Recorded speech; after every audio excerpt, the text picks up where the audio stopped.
Hi, I'm Rebecca, Teen Driver Safety Ambassador, using my distress bandana as a rough and ready makeshift tourniquet. I can use the strap to my advantage to slow down bleeding. The distress bandana can also be used as a wrist splint and as a distress signal for lost or injured outdoor enthusiasts, aerial search and rescue teams, and in the event of natural disasters.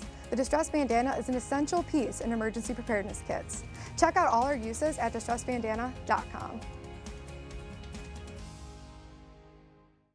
Hi, I'm John from Distress Bandana. This is my assistant, Alyssa. We are going to show you today how to use the rough and ready makeshift tourniquet. You can use this many ways to either slow down bleeding or stop bleeding. We're going to show you different situations how to do it.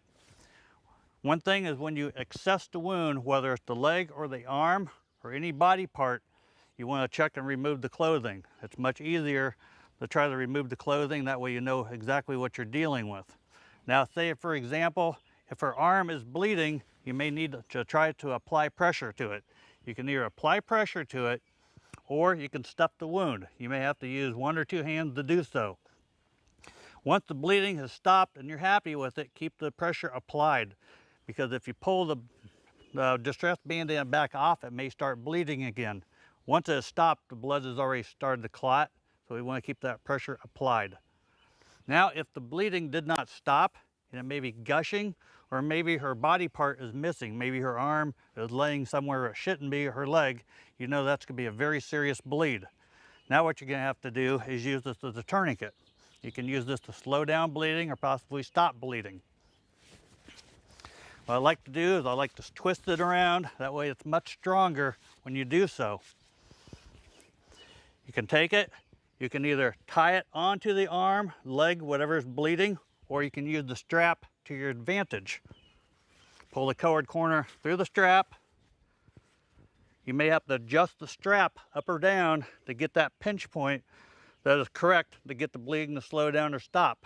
Then you will pull against the strap area. Now sometimes the bleeding may be more severe and you may have to have something to twist it with.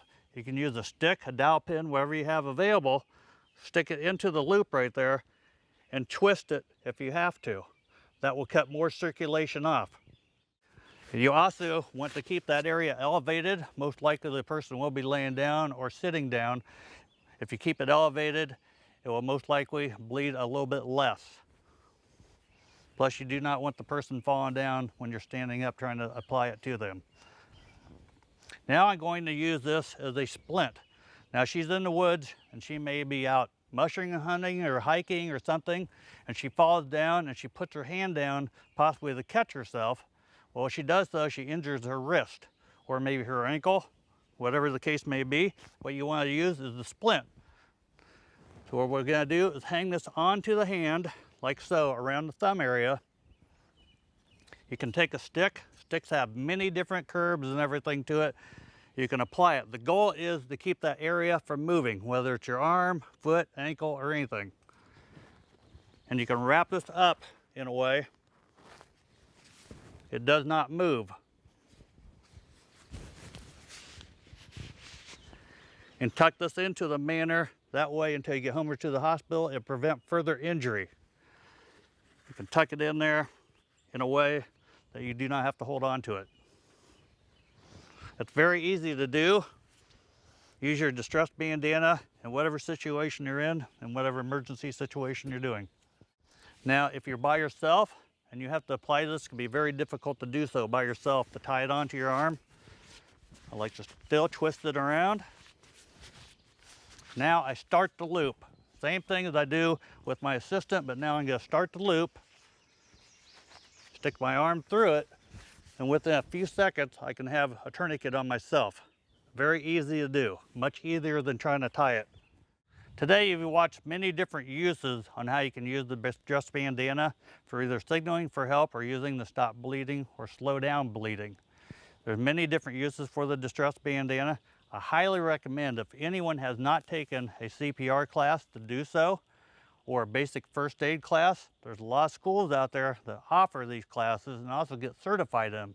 If you have any questions, feel free to ask your teachers for any additional information.